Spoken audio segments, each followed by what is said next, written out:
The hype is absolutely real. And I just went through a full category design exercise, repositioning and strategy for a company that would have probably taken me a whole lot of navel gazing in 3 months, compiling all of this.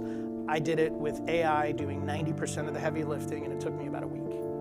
Now, AI hasn't replaced me, because, I mean, let's be honest, I'm far more attractive, but what AI has become is the most powerful thought partner you can ever imagine. Like, I want you to imagine every book you've ever read, every person you've ever wanted to come in contact with, and you can ask AI to adopt those thoughts, adopt those frameworks, adopt those perspectives.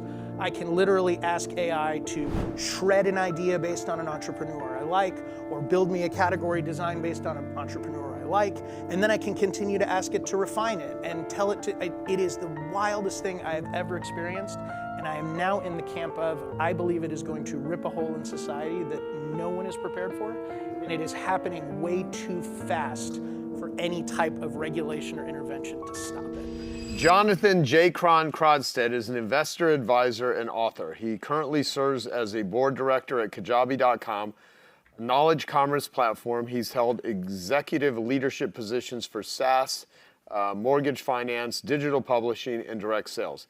After his 20-plus years in executive leadership, operations, and strategy, J. Cron developed the Bullseye Formula, his proven method for scaling to exit. Using the Bullseye Formula, J. Cron invests in and advises a diverse portfolio of companies through Apex Equity, where he is managing director. J. Cron believes entrepreneurship is the greatest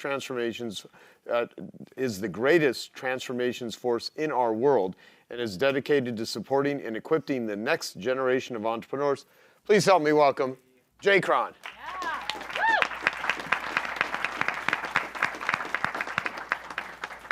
Wow, dude. Thank you very much. What's up, man? Come here, let's grab your butt. Sorry, Hey, I love it. Let's do this for a while. I just want you to know I love you. I love you. Have I held this long enough to be awkward? Yeah, of course. Okay, perfect. It's all right. It's all right. No, I'm used to awkward stuff, so it's. No, I didn't realize you were closing out with Alex. You never tell me you love me and telling me you love him. I mean, come on. You know, there's different people, different things. You know, there's certain people that have more value in your life than others. You know. And Totally understand. It's why I only try to see you every 5 years. Is he on? Can you guys hear? Okay. This microphone? Great. All right, so here's your new book. Yeah. Which is Billion-Dollar Bullseye. Scale as big as you want, as fast as you want, and exit if you want on your terms. And Richard Koch, who wrote, I've still never interviewed this dude. He's the author of the 80-20 Principle, real successful guy. Brilliant, innovative, creative, intriguing, and faintly disturbing. The product of a first-rate mind. So, I love what you wrote in here for me. This is how far I'm at it, okay? So I've not read the entire book yet, but... Just to make you feel guilty in front of everyone, I finished your book. No, I know. No, you did. But we do have copies of your book for everybody. Yes. Yes. So, and I've known you for a long-ass time. So what are 3 of the attributes that make a successful entrepreneur and a failure? Because you've had, which you openly talk about, some massive failures in your life and some big successes. And when you guys had your $2 billion valuation, which I'm going to ask you about, you made a boatload of money. So what are your thoughts? So I would say if I were to go with the failure part first, and the characteristics that I would most attribute my bankruptcy to, because for those of you in here who have the bankruptcy t-shirt, that was part of the adventure in 2007. Number one key characteristic of failure would be arrogance. That I immediately thought that because I was making money, I was smart. I was in my early 20s, probably making $750,000 a year, and I thought I had everything figured out. It prompted me to take risks I shouldn't have taken, and so arrogance, number one, for sure. Mm-hmm. Number two, and closely related to arrogance, was really bad advice, really bad financial advice specifically. So I think that one of the questions I get the most about, my journey is, well, how did it all happen? And you don't really have an encapsulated answer because it's hard to be like, well, so I paid this guy $500 for 5 minutes and then all this shit happened. But the closest I've come to is your journey will be directly proportional to the quality of advice that you can access in the very few inflection points that actually matter. And in the case of my mortgage bankruptcy, I didn't have access to quality advice. I remember going to my dad and saying, Dad, I'm making all this money and I have all this free time. I don't know what to do. And he said, well, son, get married. It'll take care of both. And then he proceeded to tell me that, well, just live on half of your income, save the rest, and you'll be fine. And so I did listen to the part about living on half of my income, but I didn't know that a mortgage market could not just slow down, disappear entirely. Like, nobody told me that your income could go to zero. And then nobody told me that when your income goes to zero, the assets that you were counting on also could go to zero or be worth less than what you paid for them. And it went bad far faster than it got good. Hemingway joked about the fact when someone asked him how he went broke, he said, well, gradually at first and then all of a sudden. And it felt very much like that. So arrogance, bad advice. And then I would say the third was just laziness. That you don't find out until it's adjusted that opportunity is perishable. That had I known then what I know now, I would not have been working half days and spending all of my money trying to dine around in Chicago. I would have been working 20-hour days, banking as much money as possible, knowing that the market would collapse and, like my smart friends, gone and bought hundreds of homes in Las Vegas for $1 and then sold them years later and made a ton of money. I didn't know any of that. I was too busy having fun. So failure, let's go with arrogance, bad advice, laziness. Okay, no, so what comes to mind? So I got this from Gary Halbert. The most expensive information in the world is bad information. So you can, even if the information is free, if it's bad, it can totally send you down a really dark path. So it's being able to know who to talk to, when, what your intentions are from seeking out that advice, what their intentions are for giving it, and determining, who really wants to help you versus who wants to pretend that they're helping you. Because there are lots of people that write books on success, teach seminars on success. However, most of those people are reporters of success. They're not successful themselves. They will write about what they think success is, but have they actually done it? So doesn't mean it's not good advice. There's some great advice that I get. Like, I always find it funny that if you want to know what someone is interested in, including myself, what am I writing books about? What are they writing books about? What are they talking about? Those are the things they're interested in. And some of the best advice, like time management books, almost every really phenomenal time management book, even though is it time management or priority management, or is written by someone that usually sucks at time management. Mm-hmm. And they're so intimately aware of the pain of it that they study it enough to talk about it, right? And that's sort of those that can't teach sort of thing. And I think everyone, including some of the best teachers, have a little bit of that in them. It's when it becomes incongruent with what they say and what they do, which is, and that's something to look for. So when you seek out advice, because as long as I've known you, you are that type of person. You never would have called me and said, hey, can I hire you for 10 minutes if you weren't trying to find things. So how do you filter now to get the very best guidance? Because at this level, you can play a big game. So I would say I'll weave that into the three qualities on the success side. So number one on the success side is access to amazing insights. And so growing up in a family where I had two great parents, but no real financial acumen, like always vice presidents, always working their asses off, always busy, traveling, but we were always, upper middle class broke. And it was a situation where I remember sitting down with my dad and I was like, Dad, I'm transitioning out of Success Magazine and I'm not really sure what I want to do next. I've got a couple of job offers, or I could take this Kajabi thing. But the Kajabi thing, I'm going to lose roughly 50% of my salary, and I'm going to, have an equity opportunity. And my dad said, lose half of your salary, are you insane? Like, no, get the best salary you can, max out your 401k, you'll be in great shape. And then I was sitting down with my friends from YPO, which I had joined, kind of recognizing that, like, this is a world that I don't have in my world, I need that in my world. And I sat down with two guys and, similar advice from both, but they said, well, can you get another job if this software thing doesn't work out? And I said, yes. They said, oh, then there's no question, take the equity, because that's the only thing that matters. And had I not done that, and I only had access to the information I did, my journey would look incredibly different. So seeking out that wise counsel and having access to it, huge element of my success journey for sure.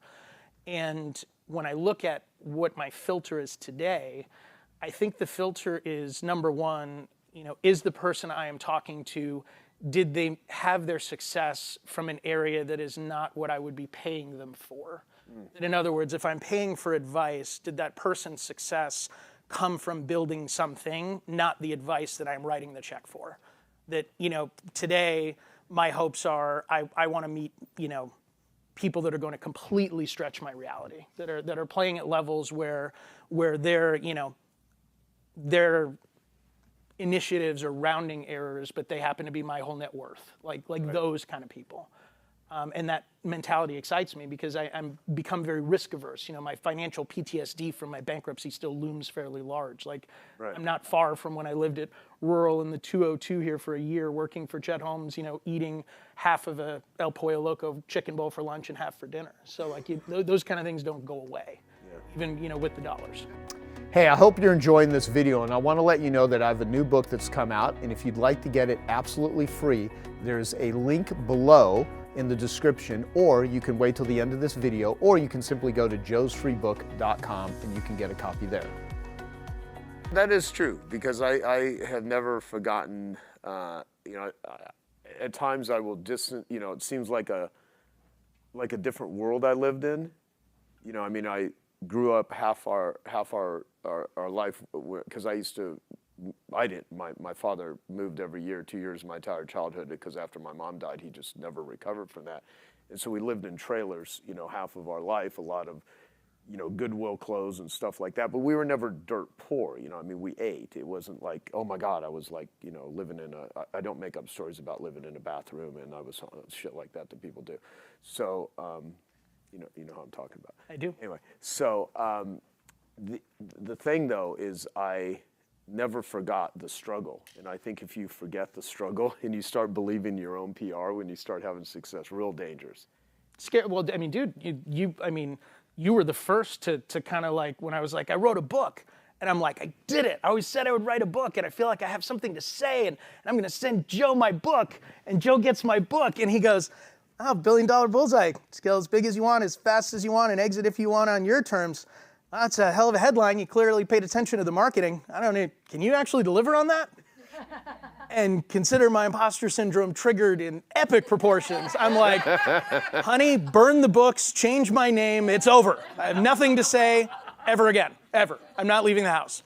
No, what's funny is as I started reading the book, that's how you know, by the way, that Joe's a true friend, because a true friend always stabs you in the front like that. like that. That's how you know you have somebody that you need more of in your life. The book is phenomenal. What I've read so far, like even the very beginning, first 10 pages of it it's a great book, and so that's why I think you're going to get a lot out of it. But again, I've known you for a long ass time. So the other two qualities that I would give for the success side, and going back to your point, I would say that anyone who achieves significant success that is not willing to admit that luck or serendipity plays a role, I think is pretty delusional.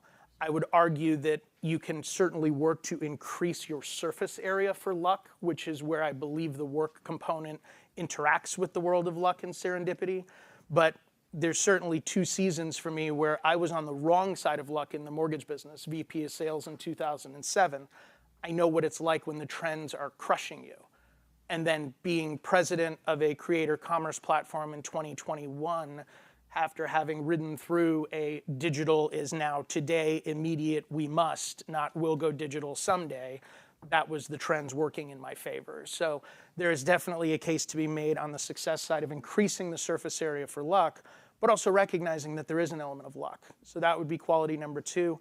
And quality number 3 would just be, for me, it's just been work. Like, I know some people don't like the hustle culture. Like, I don't know that I'm a Gary V-esque level worker. I don't know that I fit there, but I think that for me, the magic came in the extremes. Like, it might not have been 100-hour weeks, But there were definitely nights at 11:30 that, I'm answering Facebook comments because our app is down and there's like 30,000 people really upset with me, and they're not on my front yard, but they're in my screen and they're all mad. Those were the moments where the Kajabi brand was built. Like we didn't win for any reason other than we cared about their success more than anybody else, without question.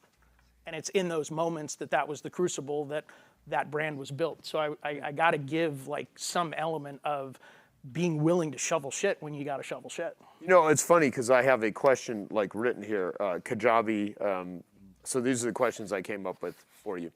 Kajabi hit a $2 billion valuation fast. What's a behind-the-scenes challenge you haven't shared that shaped your approach to scaling? I mean, you just kind of said one. Mm-hmm. Yeah, what others? But I mean, if everyone wants to know all the stuff I screwed up, I mean, I got a laundry list, but I can pick my favorites. I would say the first mistake we made that not only hurt us but hurt others, we overtitled, we overpromoted, and we broke people with the best of intentions. That as a company is scaling super fast, and especially a company where you've got a lot of camaraderie and nostalgia and amazing culture and all of that woven into it, you're going to have people that believe they're going to get the title because they were there, whether they can do the job or not, whether you can describe what the job requires well or not. And that was something that we screwed up significantly. And I can remember it because we had people that we promoted because they were like, I want to do that. And we're like, cool, you're here, you get it. And then watch them under-deliver and get demoted again and have to sacrifice equity on a vesting schedule because they're like, I can't do this. I thought I could, I wanted to. And it's like, had we not wanted more for them than they either wanted for themselves or were capable of doing for themselves, they would have been perfectly happy in their role, progressing as they could. But we moved them to the Peter principle of you'll be promoted to the level at which you're incompetent, and then kind of breaks.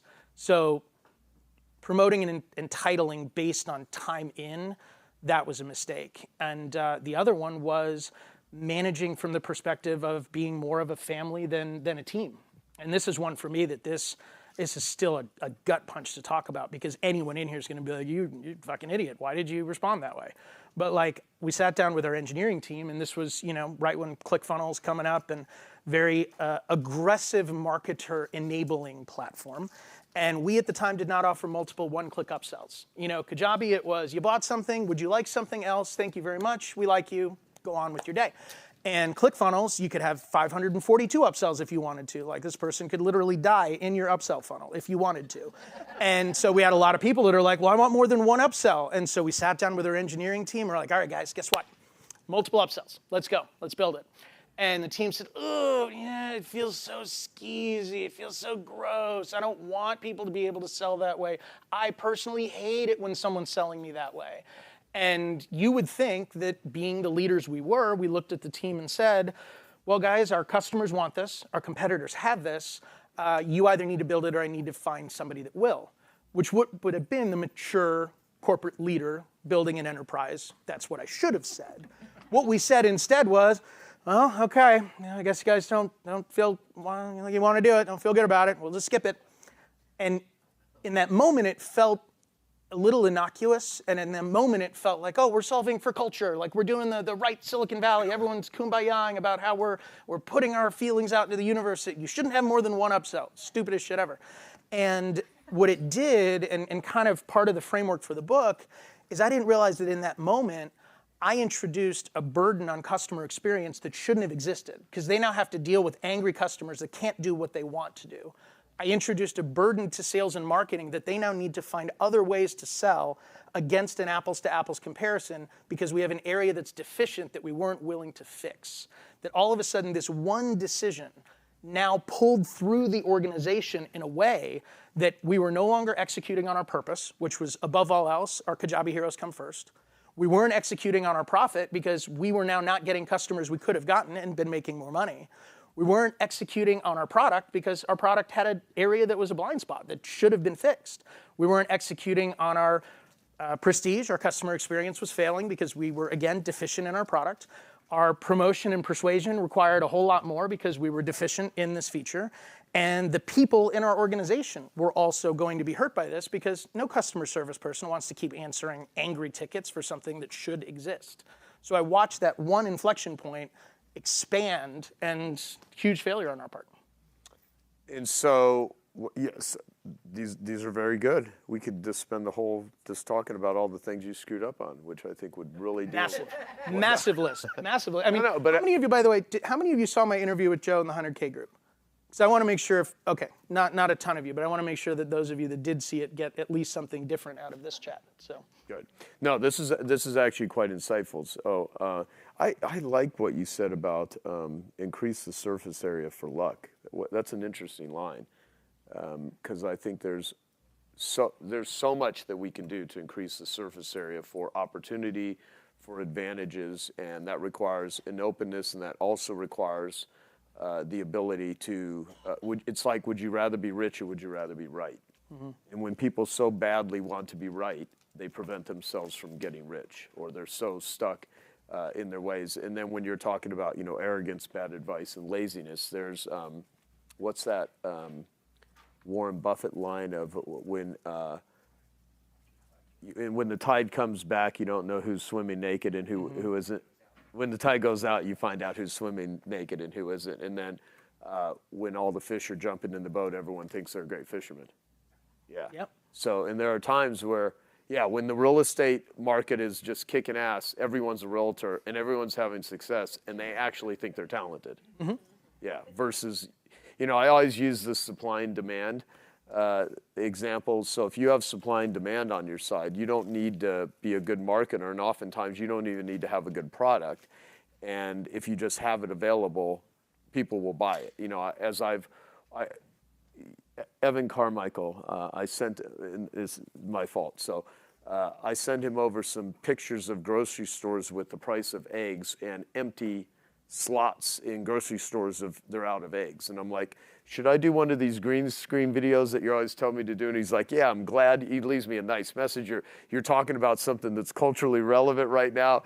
Give your opinion. Don't give a vanilla answer on what do you think of this, but just get, and of course, the road to hell is paved with good intentions. So I still haven't posted the video. I watched all of this stuff going on with eggs. I will. I'm saying it publicly now to shame myself. So, so there's all this stuff going on with it. They don't even need to be good eggs. And as a matter of fact, there's, there are sometimes where if there's no eggs left and you have half a carton of a dozen eggs and half of them are cracked, someone will come and buy it because there's no other eggs. It doesn't matter if it's organic. It doesn't matter what they fed. They could feed the chickens like gummies that people will buy them, right? So, but the thing is, when you have competitors, though, you better have your shit together. And then when there's better options, you better have your act together. And so during the pandemic, remember the toilet paper supply? Oh, yeah. So I started having people reach out to me, and I did a Nightingale Conant program in 2004, which became the #1 selling marketing program of Nightingale's history, and it was called Piranha Marketing: The 7 Success Multiplying Factors to Dominate Any Market You Enter.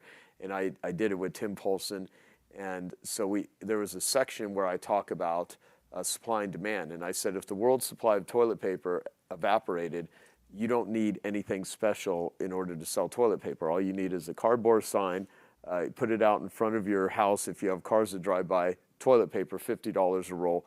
People will buy it if there's no other place to get toilet paper because people need toilet paper. And I don't know when toilet paper first existed. I can't remember now. I looked it up and I started thinking, God, what did they do before then? I mean, that was just, anyway. Well, the even better part is that culturally, toilet paper is pretty frowned upon in lots of other areas of the world. It's true. It's sort of like the whole thing, like if you spill something on your carpet, you're not just going to wipe it up, you're going to spray some cleaner on it or whatever. And that's why, the bidets and hand shower, that probably predates toilet paper because we had water before we had paper. Yes, that is true. Huh. Deep Thoughts by Joe and Jay Cron. Yeah, I'm just sitting there thinking, so... Do you ever just sit here and think that it's amazing that they're all here and they're hearing you wax poetic about toilet paper? That's really cool. No, I often, I think all of this is quite... No, but here's the thing. So during the pandemic, people then started to reach out to me. Remember you did that whole section on toilet paper? It became real. There became a point, like literally almost 20 years later, that the supply of toilet paper ran out, and all of a sudden it was, and I'm like going, yeah, but there's a marketing lesson in this is make sure whatever it is you're selling and doing is packaged in a way to where it is unique and people actually place value on it, because the moment it becomes a commodity, it's very hard to sell unless you run out of the commodity. Then it becomes extremely valuable, right?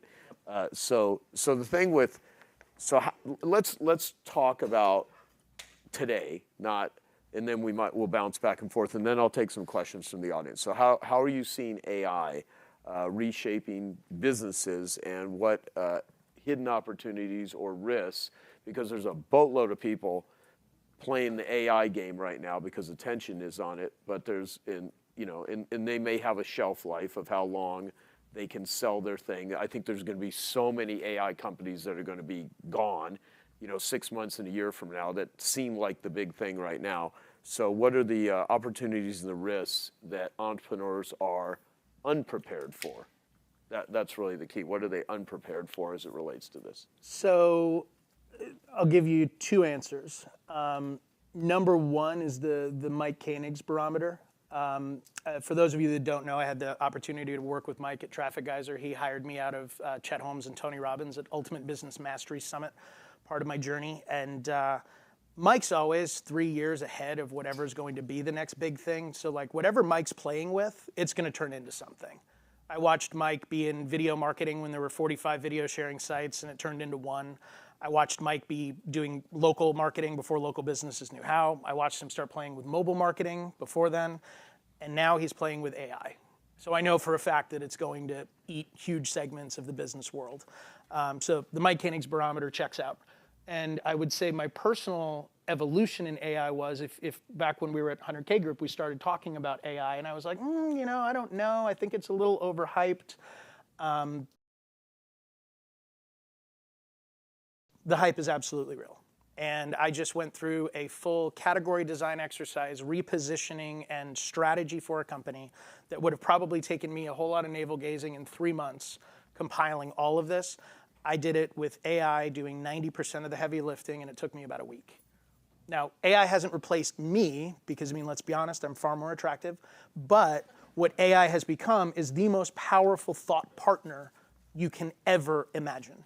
Like, I want you to imagine every book you've ever read, every person you've ever wanted to come in contact with, and you can ask AI to adopt those thoughts, adopt those frameworks, adopt those perspectives. I can literally ask AI to shred an idea based on an entrepreneur I like, or build me a category design based on an entrepreneur I like, and then I can continue to ask it to refine it and tell it to, it is the wildest thing I have ever experienced, and I am now in the camp of, I believe it is going to rip a hole in society that no one is prepared for, and it is happening way too fast for any type of regulation or intervention to stop it. Now, I'm not a doomer type, because like I remember we were at Abundance A360 in 2014, I think, give or take, when Kurzweil was there. Ray Kurzweil, who's 88% of his predictions, he's dead on. 92% he's correct if you give him a year early or a year late. He's sitting up there in 2014 when Google's AI couldn't recognize a cat more than 7 out of 100 attempts. And he says, 2028, true generative intelligence comes online. 2032, degenerative disease is gone. And effectively by 5-10 years after that, robotics catches up, work is gone, and it's now artistry. And I don't think he's far off. Like, when you look at Dalio with Tucker Carlson, went live a couple days ago, and Dalio's like, I don't think anybody realizes this is PhD level intelligence in every single category embodied in the same brain. That it can pass a Google level 3 engineering job interview, which is a $200,000 a year position, and ChatGPT can do it today.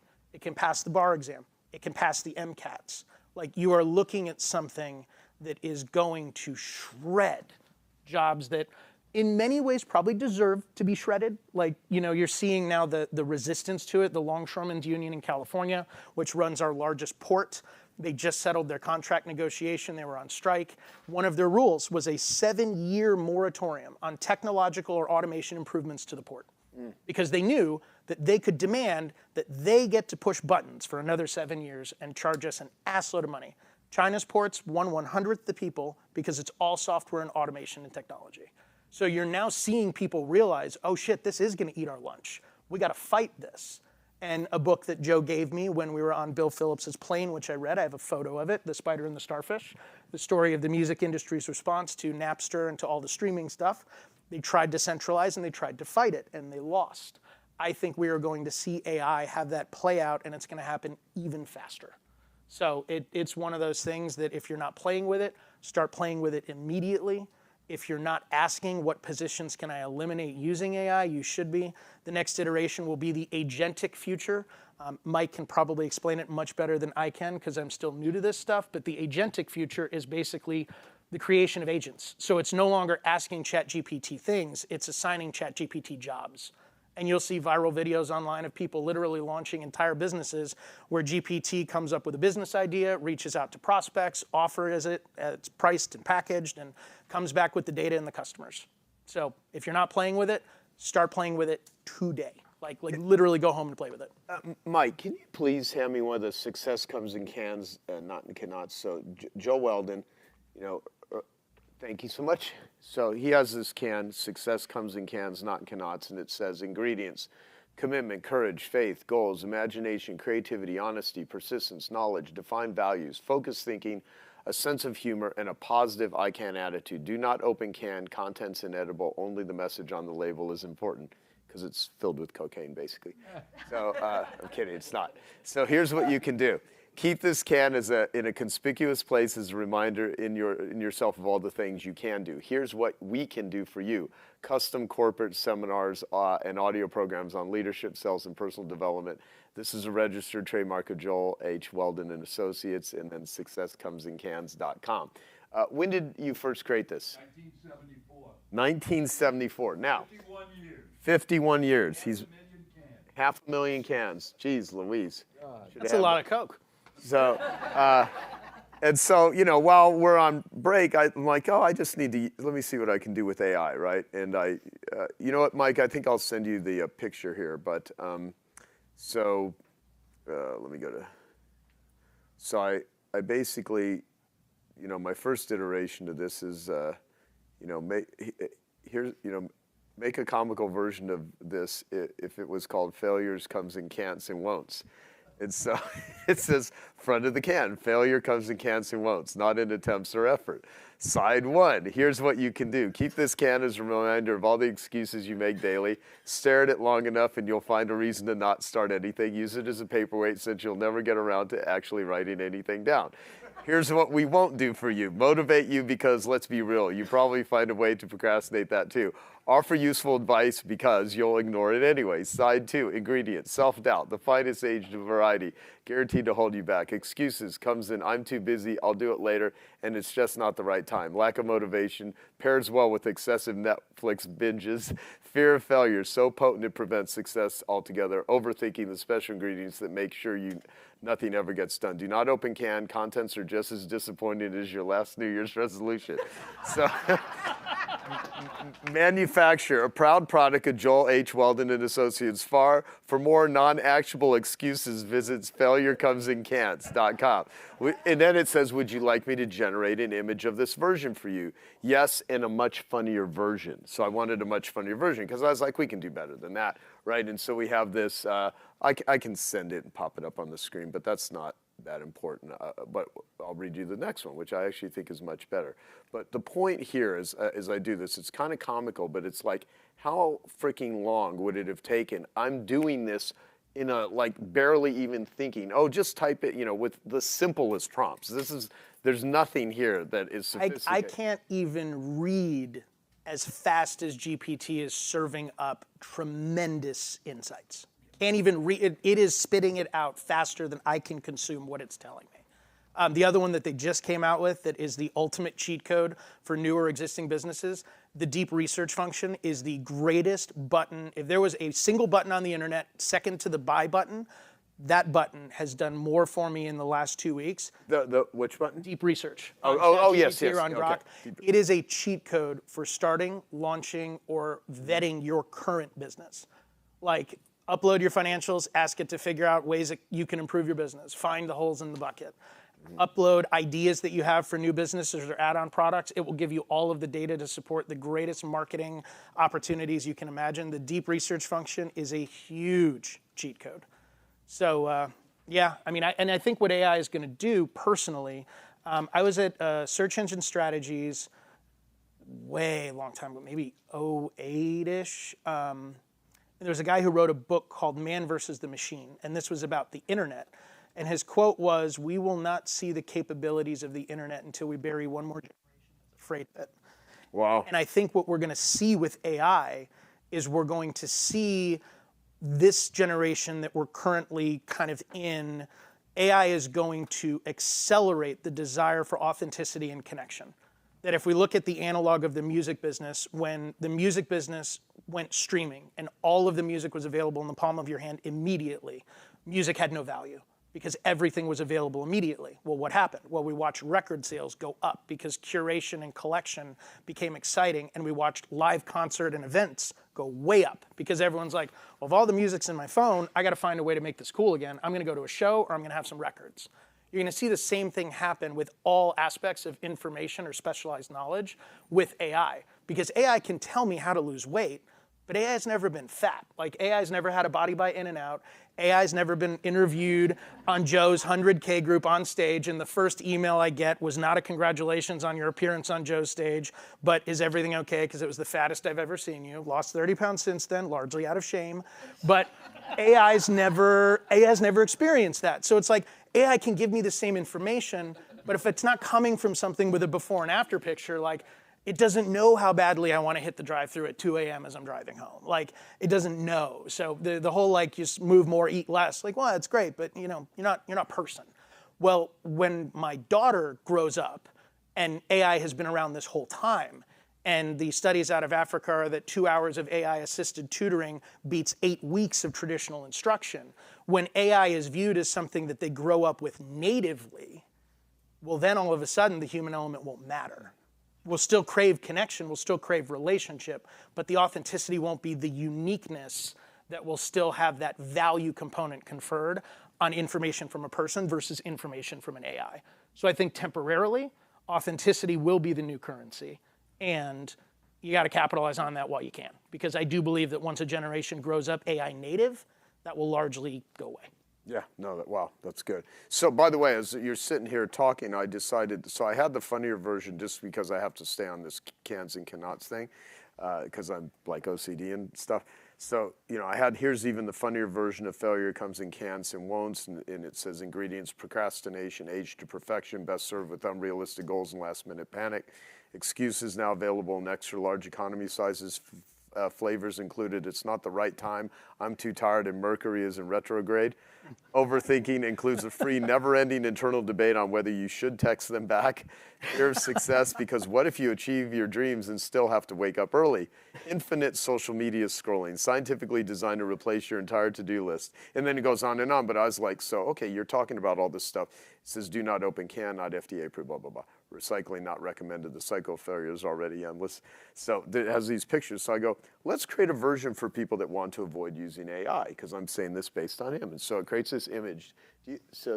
There's the one, see it right there on the screen? Yeah. So that. Because you like manual data entry, endless Google searches, fear of Google searches, fear of, yeah, it's still working on the lingo.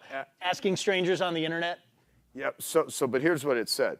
Front of the can, avoiding AI in cans and won'ts, not in progress or efficiency. Side one, here's what you won't do. Automate simple tasks because I like doing things the hard way. Save time on research because Google is good enough after 47 open tabs. Let IA help because it might take my job, but manually sorting Excel files for 6 hours is totally fine. Here's what we can't do for you. Increase productivity because staring at an empty screen debating your next move is way more fun. Adapt to new technology because change is scary and paper filing cabinets are forever. Help you understand AI because refusing to read about it is easier. Side two, manual data entry because typing the same thing 1,000 times builds character. Endless Google searches. Why use AI when I can spend 3 hours finding the answer myself? Fear of change, specially formulated to resist innovation at all costs. Now, part of this is funny, but part of this is real. Mm-hmm. This is happening. I know so many people, they just won't do any. They're like stuck in limbo and they're going to get fucked up. Yeah. They will, if they're going to be, in anything that uses cognitive skills. And so paperwork hoarding, because digital stories is too risky, trusting an old filing cabinet just feels right. Asking strangers on the internet, why use AI when you can get 27 different conflicting opinions instead? Warning, do not open can, may cause unnecessary frustration and missed opportunities. Side effects, prolonged confusion, outdated workflows, and involuntary groaning when someone mentions ChatGPT. Not recommended for forward-thinking individuals. Would you like to tweak or any sections or add more human? Which I would say yes. But the point is, this is like the simple, but there are so many things that AI can do better than the vast majority of my team. Mm-hmm. It just can when it comes to thinking. So we're doing our best to get the team to adopt this, not just for my own company, but for them. Mm-hmm. Because what's that saying, who said it, AI won't replace your job, it's someone using AI that's gonna replace your job. And that has not sunk in yet. I think in the next 6 months, it's gonna become more apparent. In a year from now, you think 2 years? Yeah. So, but the thing is, there's so many things. And then Qasim, I don't know, about 3 weeks ago had me, use chat, operator, ChatGPT operator. And I am an infant at this stuff relative, but most of my friends avoid this like, oh, I don't want to get on the internet. It's a different thing though. It's so much different than that. So I like what you said. I thought that was, and if someone has questions about it, we'll come back. Can I give everyone my favorite learning that came out of Kajabi? Mm-hmm. So going along with my my overpromising and under-delivering headlines, I would like to give everybody a $670 million in enterprise value driving campaign. So if you'd like that, here it comes. Would anyone not like that? Okay. It's good. I mean, these are a lot of nice people. I didn't know if there'd be people that hated money. They may. You never know, dude. Taxes, gotta pay them. Yeah, no, it's true. When we were at Kajabi, we stumbled onto what I would now call the recognition-driven revenue flywheel in our business. So we started this idea that largely came out of understanding that online entrepreneurship is lonely. It's a tremendous amount of time in front of your screen. It's a tremendous amount of friends and family telling you you're an idiot, nobody makes money online, why don't you go get a real job? It very much is a journey where you're building something and putting it out into the world and hoping it works, and it's your faith that's powering it in those early stages. And so we wanted to be able to recognize people on that journey. And Kenny named it one day, he's like, oh, Kajabi Hero. I'm like, yeah, totally, Kajabi Hero program. So we started and we designed a t-shirt that said hashtag Kajabi Hero. And when you earned your first $1,000 on the platform, we sent you a t-shirt. Started off, modest enough, t-shirts going out, and then all of a sudden these t-shirts started showing up on all of these social media channels. And people were posting about, got a t-shirt from Kajabi, I use Kajabi for my business, I'm on this platform called Kajabi. And all of a sudden it was like, well, what if we added a hat after the t-shirt for 10 grand? And what if we added a hoodie after the hat? So this program, over the course of 2016 to today, 2024, it now has grown into 15 or more different levels of recognition. And every single time we would recognize somebody, they would talk about us. So this is where the recognition component comes in. Key element of this is what is the transformative value proposition of your business, and what are the most impactful points in that journey, hopefully paired with ascending price points or achievements that you can recognize somebody in a unique way. That's the unlock there. We then have our Kajabi Partner Program. And our Kajabi Partner Program is we're going to pay you commissions for referring people to the platform. So we all of a sudden have these two programs that are existing that all of a sudden begin feeding each other. That as we recognize somebody on their Kajabi journey, it endeared them to our platform, and they start referring people to us.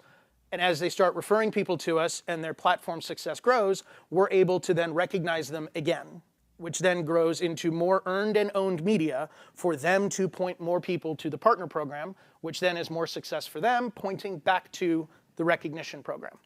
Now, why am I telling you that that's a $670 million in enterprise value unlock? That is because that from 2016 till this very day, which I found out in our last board meeting, which was shocking to me, it is still our most successful acquisition funnel. We've tried everything. We got all the money. I can tell you about how we were losing $1 million a month back in the day on paid media. That funnel today still accounts for 33% of subscriber additions every single month. It has accounted for 33% of the revenue of the company. And the unit economics, which is a fancy SaaS way of saying how those people perform, how long they stay, play, and pay on the platform, the unit economics of that channel are the best channel we have. So, if you are not recognizing people on the journey with you, and you are not having them refer you, and continuing to have that feed each other, you're missing out on what was the single largest promotional unlock in the history of Kajabi as a creator commerce platform. Okay, I hope you found that video awesome and useful. So if you want to get a free copy of my book, I want you to click here. And if you want to watch some more videos that'll be useful and awesome, click here. Go ahead. They're over here. Do it now. Come on. Thank you. Watch them.